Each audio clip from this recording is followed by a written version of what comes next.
Raindrops on roses and whiskers on kittens, bright copper kettles and warm woolen mittens, brown paper packages tied up with strings. These are a few of my favorite things.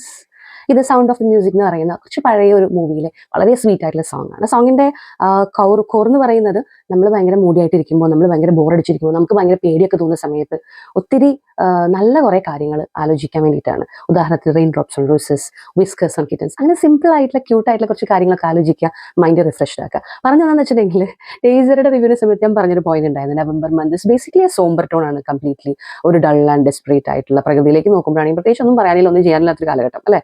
അങ്ങനെയുണ്ടോ? അങ്ങനെയൊന്നും ഇല്ല കേട്ടോ. എല്ലായിടത്തും എന്തെങ്കിലുമൊക്കെ പറയാനുണ്ടാവും. Anyway coming to the point, നമുക്കിനി ക്രിസ്മസിന് ഒരുപാട് ദിവസങ്ങളൊന്നും ഇല്ല. ഡിസംബർ ഇതാ എത്തി എന്ന് പറഞ്ഞിട്ട് എത്തിക്കൊണ്ടിരിക്കുകയാണ്. ഒരുപാട് കാര്യങ്ങൾ ചെയ്യാനുണ്ട്. ട്രീ കണ്ടുപിടിച്ചോ? മച്ചിന്റെ മോൾ എവിടെയാണെന്ന് തപ്പിയെടുക്കണമെങ്കിൽ എവിടെയാണെന്ന് അറിയില്ല. പൊടി പിടിച്ചിരിക്കുന്നത്, ഒടിഞ്ഞു പോയെന്ന് അറിയില്ല. അതിൽ വെക്കാനുള്ള ഡെക്കറേഷൻസ് എന്ത് ചെയ്യുന്ന അറിയില്ല. ബോൾ ഉണ്ടോ, ബെല്ലുണ്ടോ, അത് കളർ പോയോ, അതിന്റെ കിഴുതാപ്പൊക്കെ പോയോ, അത് വാങ്ങിക്കണോ, പുതുക്കണോ, ഒരു ഐഡിയ ഇല്ല. അപ്പൊ അങ്ങനെ ഒത്തിരി പ്രിപ്പറേഷൻസ് ക്രിസ്മസിന് വേണ്ടി ചെയ്യാനുണ്ട്. അപ്പോൾ ആ പറയുന്ന കാര്യങ്ങളൊക്കെ നമുക്ക് ഈ നവംബർ മന്തിൽ ചെയ്യാം. ഇനി പത്ര 40-45 ദിവസം ഉള്ളൂ ക്രിസ്മസിന്. ആദ്യം അങ്ങോട്ട് എത്തി. പിന്നെ എന്തൊക്കെ കാര്യങ്ങളുണ്ട്? വീട് അടിച്ചു തുടങ്ങണം, ക്ലീൻ ചെയ്യണം, ഡെക്കറേറ്റ് ചെയ്യണം, പ്രീ ഡെക്കറേറ്റ് ചെയ്യണം, പുൽക്കൂട് ഉണ്ടാക്കണം, ഒത്തിരി കാര്യങ്ങളുണ്ട്. അപ്പോൾ അതിലൊക്കെ നമുക്ക് ഇൻവോൾവ് ആയിട്ട് മെല്ലെ ഈ നവംബറിന്റെ ആ ഒരു സോംബർ ടോണങ്ങ് നമുക്ക് സൂപ്പറാക്കി മാറ്റാം. രണ്ടാമത്തെ കാര്യം പറയാൻ വരുന്നത്, ഇതിപ്പോൾ വീക്കെൻഡ് ആണ്. 2 ദിവസം കൊണ്ട് ഈ ഒരു മൂഡൊക്കെ ഒന്ന് ഷെയറാക്കാൻ വായിക്കാൻ പറ്റിയ ഒരു നോവൽ സജഷനും കൊണ്ടിട്ടാണ് ഞാൻ വന്നിട്ടുള്ളത്.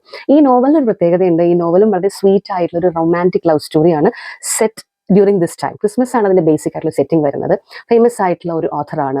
He's basically known for his renowned tragedies.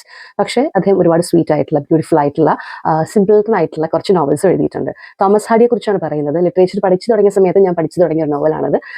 Under the green would എന്നാണ് നോവലിന്റെ പേര്. ഒരു ഒറ്റ ഇരിപ്പിൽ ഇരുന്ന് കഴിഞ്ഞിട്ടുണ്ടെങ്കിൽ വായിച്ചെടുക്കാൻ പറ്റുന്ന നോവൽ തന്നെയാണ്.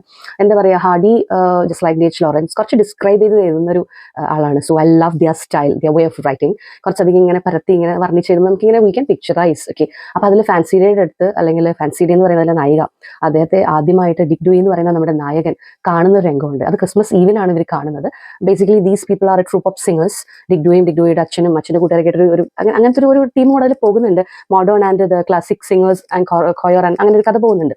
എനിവേ അവർ കരോൾ പാടാൻ വേണ്ടിയിട്ട് വരുന്നതും, ഫാൻസി ഡേ ഇങ്ങനെ റെസിഡൻഷ്യൽ സ്കൂളിൽ ടീച്ചറാണ്. അപ്പോൾ അവളിങ്ങനെ നടന്നു വരുന്നതും, മീൻസ് ആ വെളിച്ചം ഇങ്ങനെ വിൻഡോയിലൂടെ നടന്നു വരുന്ന ഫിലിം ഉണ്ട് കേട്ടോ. പക്ഷേ ഫിലിമിൽ അത്രയ്ക്കൊന്നും കാട്ടിയില്ല എന്ന് എനിക്ക് തോന്നുന്നു. വായിക്കേണ്ട അത്ര സുഖം ഫിലിമിലില്ല. എനിവേ അപ്പം നടന്നു വരുന്നതും വിൻഡോ തുറന്നിങ്ങനെ നോക്കുന്നതും, ആ എന്താ പറയുക, ക്രിസ്മസിന്റെ ആ ഒരു രാവിലെ ആ മെഴുകുതിരി വെളിച്ചത്തിൽ ഫാൻസി ഡേനെ ഡിഗ്രി ആദ്യമായിട്ട് കാണുന്നതും ഒക്കെ ബ്യൂട്ടിഫുൾ ആയിട്ട് നോവലിൽ വർണ്ണിച്ചിട്ടുണ്ട്. പിന്നെ അങ്ങനെ എത്രയോ രംഗങ്ങൾ പറയുന്നുണ്ട്.